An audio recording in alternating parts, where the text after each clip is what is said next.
So you may have seen the tweet of Jordan Peterson about the conflict in Israel.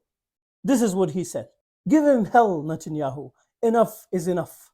So he quoted the Israeli Prime Minister Netanyahu. He said, "Give hell to Hamas and Palestinians. Enough is enough."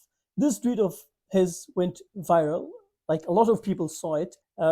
It's in fact 36 million people. And people were not happy about it because Peterson had gained a lot of Muslim followers throughout the years. And he had also interviewed a lot of famous, influential Muslim personalities and scholars. And all of these people went very upset. So he made two statements. So he realized that he had created a problem. Now he gave an answer during his interview with Piers Morgan. This is what he said during the show. You know, Twitter is a very complicated social media platform, and it's been difficult for me to learn how to use it wisely. And I'm not alone in that, because it's difficult to be wise on Twitter. So he says that it is difficult to be wise on Twitter. I get it. It's difficult. It's easy to tweet something shorter. You don't have to pay a lot of attention. You don't have to pay too much time. You don't have to think a lot. You just have to throw your emotions out there so that everyone can see how you feel at that moment. That's the temptation of Twitter.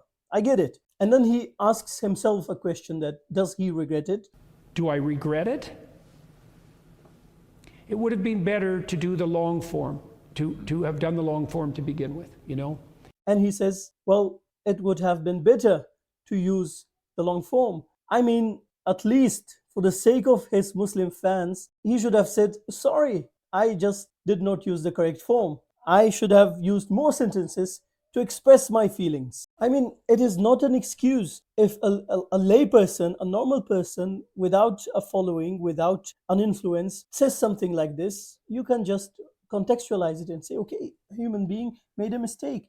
But you have millions of followers on YouTube, on social media, and you are saying something like this. I mean, you bear responsibility. Yes, it is easy to just write a sentence and create a lot of problems. But what you also can do is just take your time, don't be emotional, and write something that is going to solve problems. In another video released on his own YouTube channel, Peterson said something like this: the attack on Israel last week by the monsters of Hamas occurred, as far as I am concerned, not because Muslims and Jews must, by religious necessity, be at each other's throats, but because Iran, a country run by thugs and deemed so even by its own people, has become very concerned that the rulers of Saudi Arabia will continue in their laudable attempts to formulate a productive peace with Israel.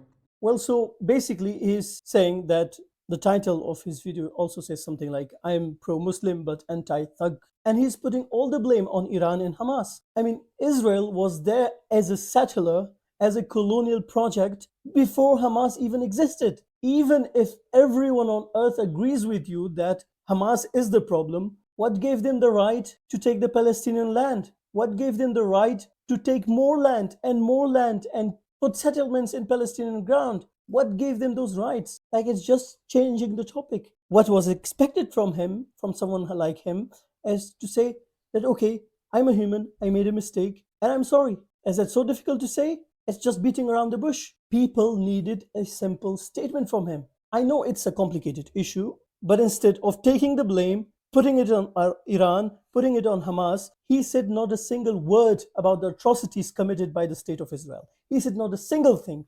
And this is a problem.